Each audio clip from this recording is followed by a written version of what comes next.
ജിഷിനും ആദിലയും കൂടി സംസാരിച്ചുകൊണ്ടിരിക്കുകയാണ്. അപ്പോൾ അവിടേക്ക് അഭിലാഷ് വരികയാണ്. അപ്പോൾ അഭിലാഷ് ചോദിക്കുന്നുണ്ട്, എന്താ കാര്യം, എന്താ ടാസ്കിൻ്റെ കാര്യം തന്നെ.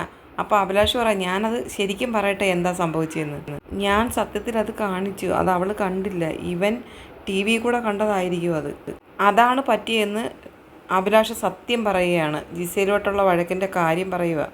ശരിക്കും പറഞ്ഞാൽ അവളെ പുറത്താക്കാൻ വേണ്ടി ഞാനത് കാണിച്ചു, ഇയാൾ മാത്രം അത് കണ്ടു, നിങ്ങളാരും അത് ശ്രദ്ധിച്ചില്ല, അതാണ് സംഭവം. ആതിര പറയാം, ചേട്ടനങ്ങനെ കാണിക്കുന്നത് ഞാനും കണ്ടു, പക്ഷെ അവളത് എടുത്തില്ല, അവളത് ശ്രദ്ധിച്ചില്ല. ഇവനതങ്ങനെ കാണിച്ചു, ഞാനത് ടി വിയിലൂടെ കണ്ടു, പക്ഷേ ഇവനത് ഓവറായിട്ട് ആക്ട് ചെയ്യുന്നതായിട്ട് എനിക്ക് മനസ്സിലായി എന്ന് ജിഷിൻ പറയുന്നുണ്ട്. ഞാനത് കാണിച്ചു, എല്ലാവരും നല്ല രീതിയിൽ അഭിനയിക്കുന്നുണ്ട് കേട്ടോ, അഭിലാഷ് പറയുക. അഭിനയം കാര്യങ്ങളും എല്ലാവരുടെയും ഗംഭീരമായിട്ടുണ്ട്, പക്ഷേ അതങ്ങോട്ട് ഫലിക്കുന്നില്ല. ആതിര പറയുകയാണ്, ചേട്ടൻ എന്ത് പറഞ്ഞാലും ഇയാൾ കുത്തിത്തിരിപ്പനാ, ജിഷിനെ നോക്കി പറയുകയാണ്.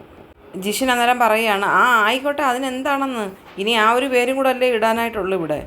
അങ്ങനെ ജിസേലുമായിട്ടുണ്ടായ വഴക്കിൻ്റെ കാരണം ആ സത്യാവസ്ഥ എന്തുവാണെന്ന് തുറന്നു പറയുകയാണ് അഭിലാഷ്. ഇതെല്ലാം ക്യാമറയുടെ ഫ്രണ്ടിലാണെന്നുള്ളത് ഇവർ ഇടയ്ക്ക് മറന്നു പോവുകയാണ്. പബ്ലിക്കിൻ്റെ ഇടയിലോട്ടാണ് ഇത് കിട്ടുന്നത്. അതാണ് അവരവിടെ നിൽക്കുന്നതിൻ്റെ മെയിനായിട്ടുള്ളൊരു കാരണം, അവർ പുറത്തു പോകുന്നതിൻ്റെ ഒരു മെയിൻ കാരണം അതാണ്.